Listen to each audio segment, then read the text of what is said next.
Question 11, Part D. Express 5 cos x minus 12 sin x in the form capital A cos x plus alpha, where alpha is greater than or equal to 0 and less than or equal to pi over 2. Start by writing the identity. 5 cos x minus 12 sin x is identical to capital A cos x plus alpha. Expanding the trigonometric ratio of a compound angle on the right-hand side, we get 5 cos x minus 12 sin x is identical to capital A cos alpha cos x minus capital A sin alpha sin x. Next, equate coefficients of cos x and sin x on both sides of the identity. Now, considering the left-hand side of the identity, the coefficient of cos x is 5 and the coefficient of sin x is negative 12.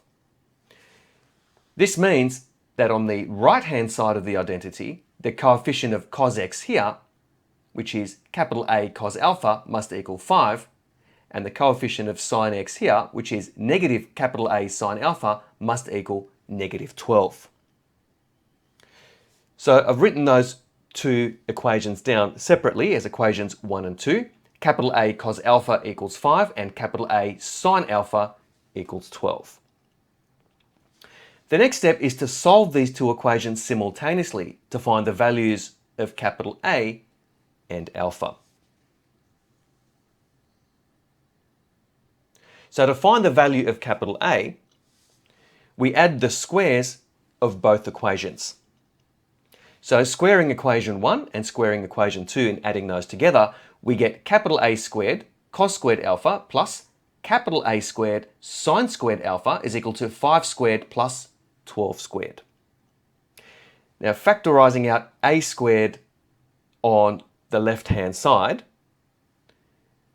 and evaluating the right-hand side, 5 squared plus 12 squared, we get capital A squared outside of cos squared alpha plus sin squared alpha in brackets is equal to 169.